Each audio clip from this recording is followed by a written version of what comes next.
Why did Japanese did kamikaze attacks? Stick around, because not only will we dive deep into this, but we're uncovering 19 other less-known facts about Japanese soldiers that will absolutely shock your world. Why Japanese soldiers were obsessed with bayonets. During World War II, the bayonet wasn't just a tool for Japanese soldiers, it was a symbol of honor, discipline, and martial spirit. Rooted in Japan's warrior traditions, the bayonet embodied the close combat ethos of the samurai. Training with bayonets was rigorous. Soldiers were taught that in face-to-face combat, the bayonet was a bridge between them and their enemy, a physical and spiritual connection. This emphasis wasn't just about combat effectiveness. It was about cultivating a warrior's mindset. To the Japanese soldier, charging with a bayonet was a test of courage and determination, a way to demonstrate their commitment to the emperor and nation. While other nations also used bayonets, the level of reverence and importance Japan placed on them was unique, making it a defining feature of their military culture during the war. Why Japanese soldiers adopted Gyokusai, or honorable death. During World War II, many Japanese soldiers embraced the concept of Gyokusai, which translates to shattered jewel. But what does it really mean? At its core, Gyokusai is about honor and sacrifice. Rather than being captured or surrendering, many soldiers believed that it was more honorable to die for their country. This mindset was deeply rooted in Japan's samurai tradition and the Bushido Code, where honor was held above life itself. The Japanese leadership often used this concept to motivate troops, especially during desperate times. Stories of soldiers choosing Gyokusai were celebrated in Japanese media, further emphasizing its importance. For these soldiers, a death on the battlefield, defending their nation, was the ultimate act of loyalty and bravery. Why Japanese soldiers were trained in night attacks. In World War II, the art of warfare evolved rapidly. But did you know? Japanese soldiers had a dark secret up their sleeves. They mastered night attacks. This wasn't just about surprise, it was strategy. Most armies preferred fighting during daylight, relying on clear vision. But Japan flipped the script. Training extensively for nighttime combat gave them a distinct edge. Imagine, while others rested, Japanese forces moved like shadows, catching enemies off guard. Darkness hid their numbers and movements, creating confusion among opponents. The terrain, whether jungle or beach, became their ally. Their night vision wasn't magically better, it was their intense training that set them apart. For Japan, owning the night was not just tactical, it was psychological, instilling fear and unpredictability in their foes. Why Japanese soldiers used bicycles extensively in Malaya. You might picture tanks, planes, and foot soldiers when you think of World War II battles, but did you know bicycles played a huge role for Japanese troops in Malaya? Yep, bicycles. When Japan invaded Malaya in 1941, they turned to this unlikely mode of transport. The terrain in Malaya was filled with thick jungles and underdeveloped roads. Tanks and trucks often got stuck, but bicycles, they moved swiftly. These two-wheelers allowed Japanese soldiers to advance rapidly, catching British defenses off guard. In fact, they covered an astonishing 700 miles in just 70 days. The British, expecting attacks from the sea, were taken by surprise by these pedal-powered soldiers. It wasn't all about speed, though. Bicycles were silent, needing no fuel and easy to maintain. Why Japanese soldiers wore Tabi boots. Ever notice the unique footwear of Japanese soldiers during World War II? Those are Tabi boots. Originating from traditional Japanese culture, Tabi are split-toe boots, designed for flexibility and agility. The split between the big toe and the other toes provided a better grip, crucial for the diverse terrains in the Pacific Islands. Made of durable cloth or leather, they were suitable for both tropical and temperate climates. Tabi boots also allowed soldiers to use traditional Japanese sandals or geta when needed. Beyond practicality, wearing Tabi linked soldiers to their cultural roots, reminding them of home and tradition.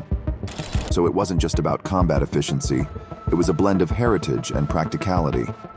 Why Japanese soldiers feared the island-hopping strategy. During World War II, the Allies developed a strategy that sent shivers down the spines of Japanese soldiers: island hopping.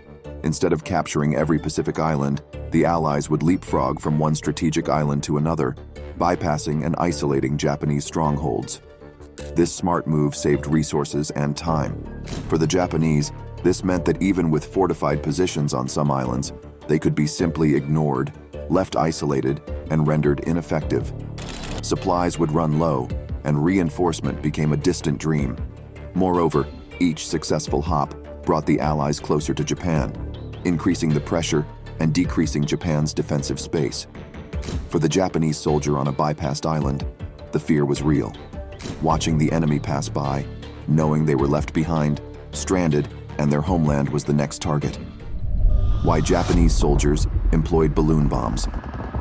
Against the US during World War II, Japan showcased its innovation with a secret project, balloon bombs, or fugo. These were large balloons filled with hydrogen that carried explosive payloads. But why did the Japanese use them? The aim was simple: cause panic and destruction in the US mainland. Released from Japan's east coast, they used the jet stream to float across the Pacific Ocean. Their journey was silent and unnoticed, reaching as far as the Midwest. While most didn't cause significant damage, the psychological impact was crucial. For the Japanese, it was a way to show that even the vast Pacific couldn't shield America from them. Why Japanese soldiers relied on Banzaicharges. The Banzai charge, a tactic so intense it became a legend of World War II. But why did Japanese soldiers rely on this desperate strategy? Rooted in the Bushido code, Banzai charges represented honor and bravery. Imagine a large group of Japanese soldiers, often out of ammunition, rushing towards the enemy, shouting Banzai. This wasn't just an attack, but a statement. Even in the face of likely death, they would fight with all their might. It was a last-ditch effort, displaying unmatched courage. For the Japanese, surrender was seen as dishonorable. So, when backed into a corner, they chose to go out fighting, hoping to cause maximum enemy damage. Why Japanese soldiers believed in kamikaze? The term kamikaze translates to divine wind. During World War II, Japanese pilots adopted this name for their daring suicide missions, believing they were the embodiment of this divine force. But why did they place such faith in this concept? Historically, kamikaze refers to a legendary typhoon that saved Japan from a Mongol invasion in the 13th century. Fast forward to World War II, facing immense pressure and a shifting tide of war, Japan evoked this ancient legend. They hoped these kamikaze pilots, sacrificing themselves for the nation, would be the new divine wind to turn the war in their favor. For the pilots, it was an honor. A blend of national pride, duty, and the age-old Bushido code of the samurai compelled them. It was more than a strategy. It was a deeply rooted belief that their sacrifice could change destiny. Why Japanese soldiers built extensive underground tunnels? During World War II, Japanese soldiers crafted a web of underground tunnels, especially on islands like Iwo Jima. But why? First, these tunnels offered protection. Allied bombings were constant, and being underground provided a shield from explosions above. Second, they gave the Japanese an element of surprise. Popping up from hidden entrances, they could ambush unsuspecting enemies. Third, these tunnels were a psychological weapon. The dark, maze-like corridors disoriented invading soldiers, making them easy targets. Plus, they boosted Japanese morale, providing a sense they were fortifying their homeland. In essence, the tunnels were more than just dugout paths. They were strategic masterpieces, turning islands into fortresses. Simple, yet effective, these tunnels became a hallmark of Japanese defense in World War II. Why Japanese soldiers rarely surrendered during World War II? During World War II, Japanese soldiers were known for their fierce fighting spirit and reluctance to surrender. But why? At the heart of this behavior was the Bushido Code, an ancient warrior ethos followed by samurai. This code emphasized honor, bravery, and loyalty. For a Japanese soldier, surrendering was often seen as shameful, a stain not just on them, but on their family and ancestors. Additionally, many soldiers believed that they would be poorly treated or killed if captured by the enemy, further deterring thoughts of surrender. Coupled with intense indoctrination from the Japanese military and society, soldiers were often more willing to face death in battle, or even take their own lives, rather than face the perceived dishonor of capture.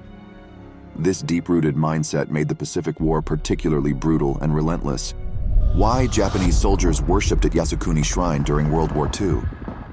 During World War II, the Yasukuni Shrine in Tokyo held deep significance for Japanese soldiers. Yasukuni wasn't just any shrine. It was seen as the resting place for the spirits of those who sacrificed their lives for Japan. Every soldier hoped that if they fell in battle, their name would be enshrined here, remembered forever. The shrine symbolized honor, sacrifice, and national pride. Soldiers visited before heading to war, seeking blessings and courage. Families of the fallen found solace here, believing their loved ones' spirits were watched over. In essence, Yasukuni was a bridge between the living and the heroes of the past, ensuring that sacrifices for the nation were never forgotten. Even today, it remains a place of reverence and remembrance, echoing the past's voices. Why Japanese soldiers feared the flamethrower. A weapon shooting a stream of fire was one of the most feared tools on the World War II battlefield, especially by Japanese soldiers. The psychological fear was real. The US Marines, fighting in the Pacific, used flamethrowers to clear out Japanese trenches, caves, and underground positions.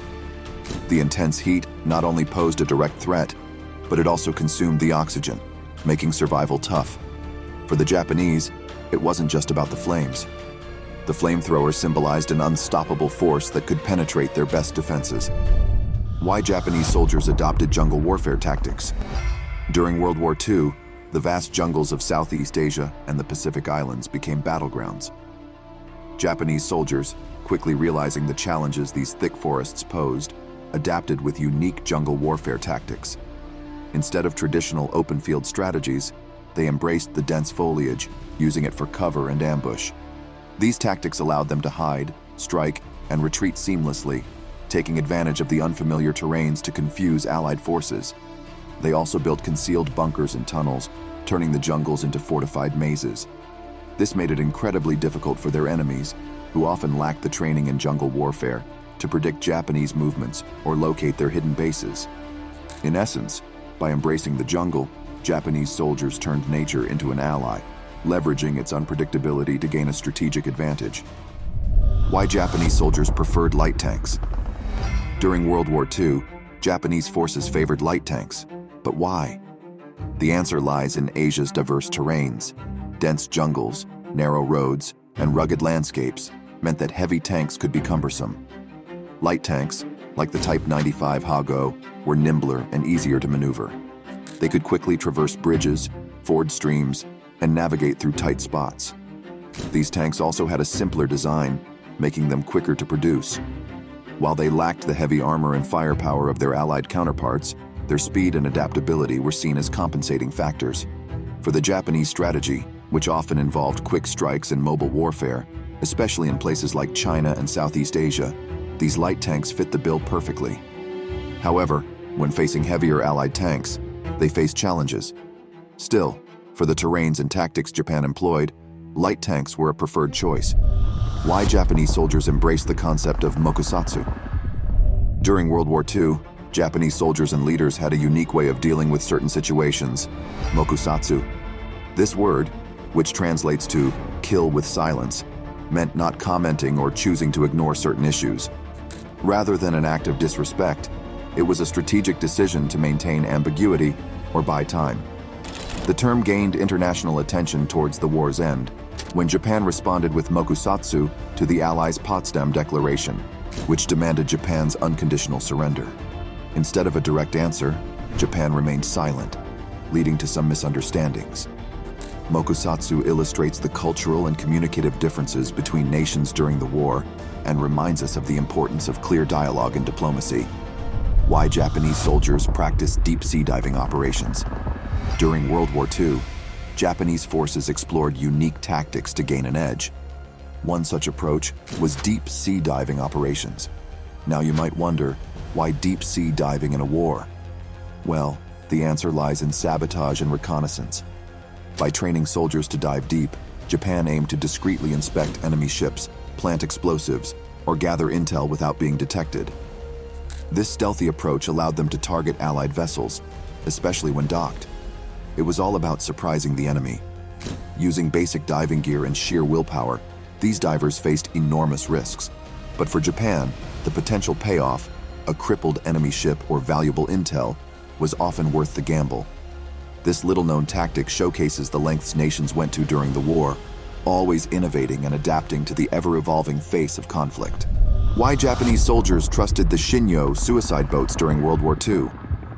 In World War II, The Japanese military unveiled a chilling weapon, the Shinyo, or Seaquake suicide boats.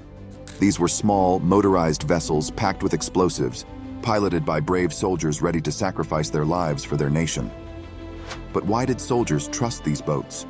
The simple design of the Shinyo was its strength, fast, agile, and able to approach enemy ships undetected. They were seen as the naval equivalent of the kamikaze pilots, embodying the same spirit of self-sacrifice. For many soldiers, piloting a Shinyo wasn't just about attacking. It was a profound act of loyalty and dedication. This deep trust in the Shinyo exemplified the unwavering belief of Japanese soldiers in their mission, making these boats a formidable and feared weapon in the Pacific War. Why Japanese soldiers deployed meteorological units in China? During World War II, weather data was a critical element for planning military operations. But did you know Japanese soldiers had special meteorological units in occupied China? These units weren't there by accident. The vast landscapes of China meant diverse weather patterns, which could impact troop movements and aerial missions. By placing meteorological teams on the ground, the Japanese ensured they had real-time, accurate weather reports. This information allowed them to strategize better, making sure rain, fog, or winds wouldn't disrupt their plans. It wasn't just about battles. Weather data helped in safe transportation of supplies and ensured aircraft had safer flight paths. So these units played a key, but often overlooked role, proving that in war, even the forces of nature need to be reckoned with.